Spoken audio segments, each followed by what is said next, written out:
This week on This Big Life, we go to the historical city of Girona and get to try authentic shoo-shoo. We finally make it to the Museum of Salvador Dali. This was his final resting place. This gentleman had way more going on than I had originally thought. And we get back to the roommates with a cozy night in and some nighttime fun. It's not TV, it's self-discovery. All this on This Big Life. Okay, we're up this morning for our all-day Dali excursion. We're a little bit late, actually. It's like 8 a.m. Supposed to be there between 8 and 8:30, and I have to walk to Plaza Catalunya, which is about 20 minutes. We're moving, we're hustling. That early in the morning, it's already 72 degrees outside. We're in the middle of that European heat wave, and it ain't going away. And yesterday there was just a 6.4 earthquake in Los Angeles, which is crazy. Some of my friends are good. I have some more friends to check in with, but Disneyland shut down for a little while, and by the time we get out on our excursion, it's gonna be like 90 degrees today. The world's a crazy place right now.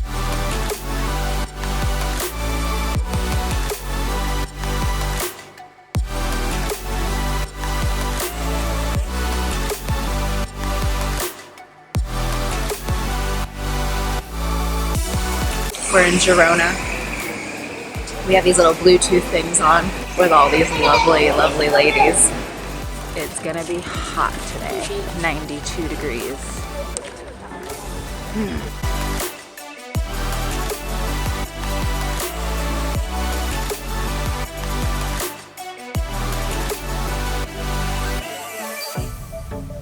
This first area was dedicated to the Franciscan Covenant, which is something I learned on this trip. I never knew about it. What was really cool about this area was that you could see some of the original arches from the Covenant in some of the shops.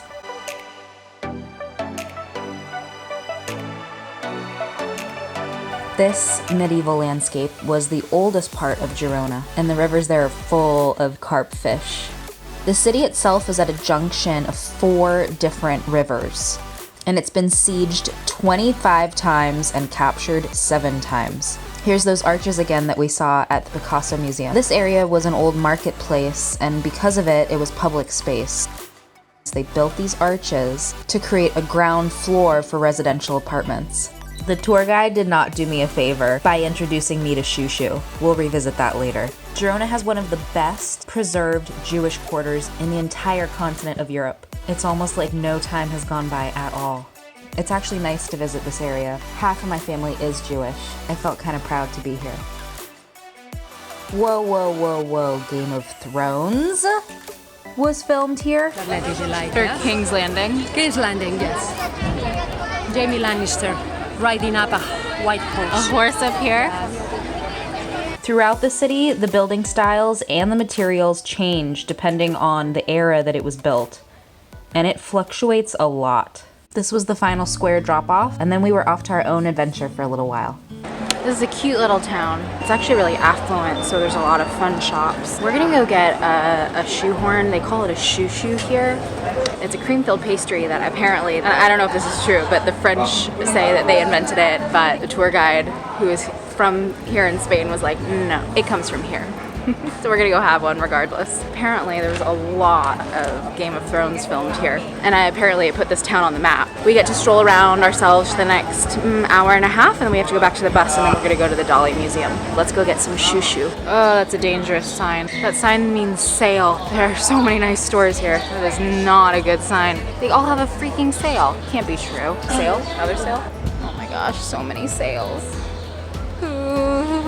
Following my nose for this shoo-shoo. I think it's right here. Oh yeah, we found it.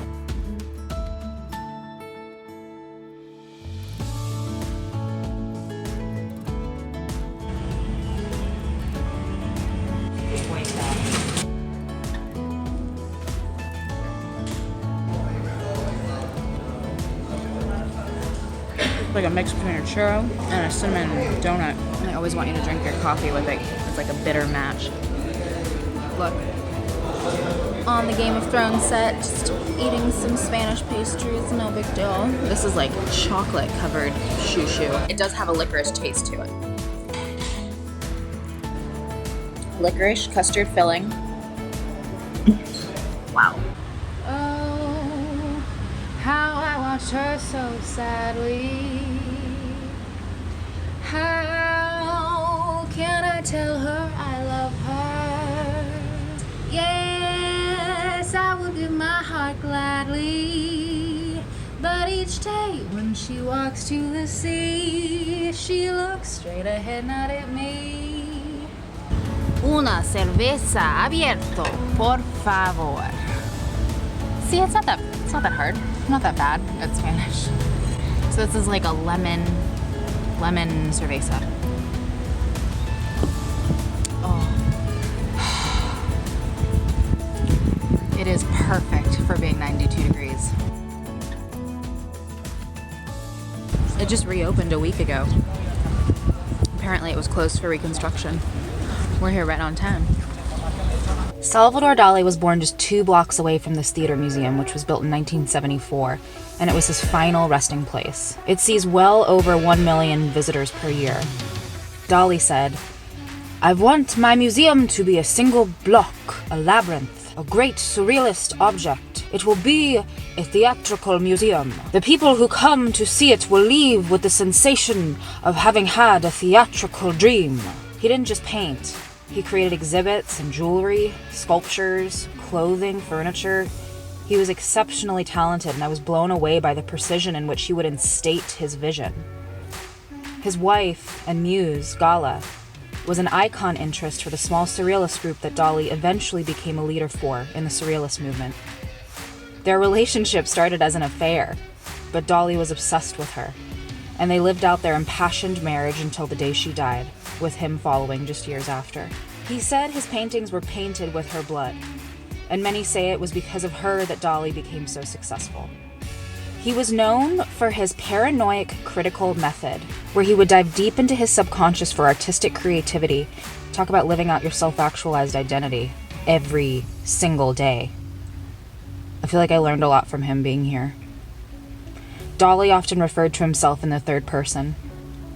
In his final interview, he said, "When you are a genius, you do not have the right to die, because you are necessary for the progress of humanity."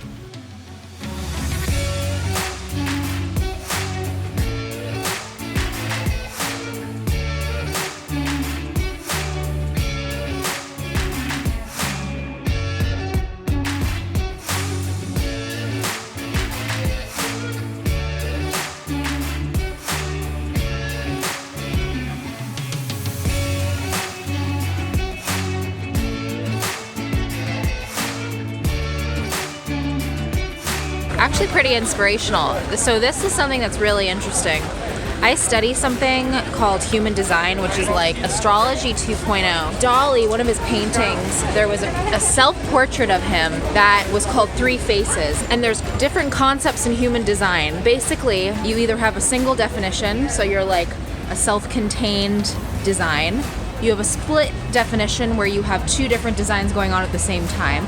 Or you have a triple split definition where you have 3 different things going on at the same time. And it had 3 faces, and I was like, I bet you Dali is a triple split definition in human design. And I looked up his chart, and he's totally triple split definition. And I was like, you know, it pays off to be a narcissist in that artistic sense, when you can like just be so self-investigating that you like actually get stuff right, you know? I'm kind of freaking out a little bit. They have organic coconuts, like young virgin coconuts at Starbucks here.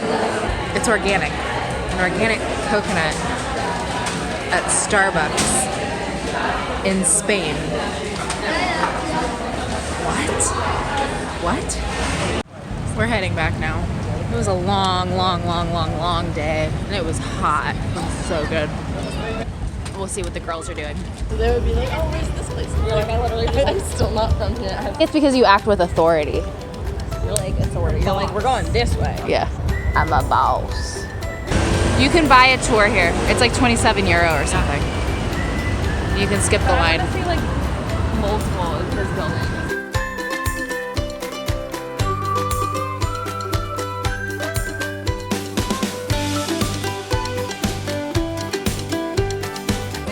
Tapas. How do you say this? Sacapella. Sacapella? This is it.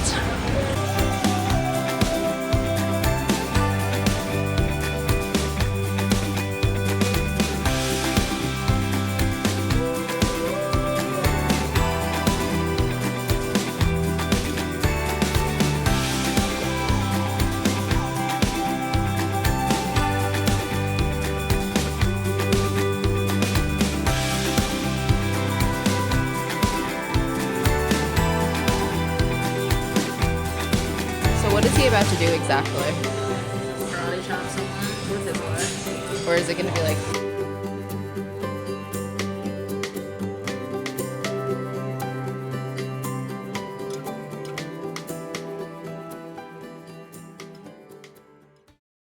Next week on This Big Life, we're running into my friends Brad and Alex from my college days. Brad, of course, is getting a tattoo, and Alex is teaching me all about wish making. I'm not gonna tell you what I wish for. We get to try the best rated pizza in the city of Barcelona. And for some reason, I thought getting a selfie stick would be a good idea. Look at me with my selfie stick. Look at me with my selfie stick. It's not TV, it's self-discovery. All this on This Big Life.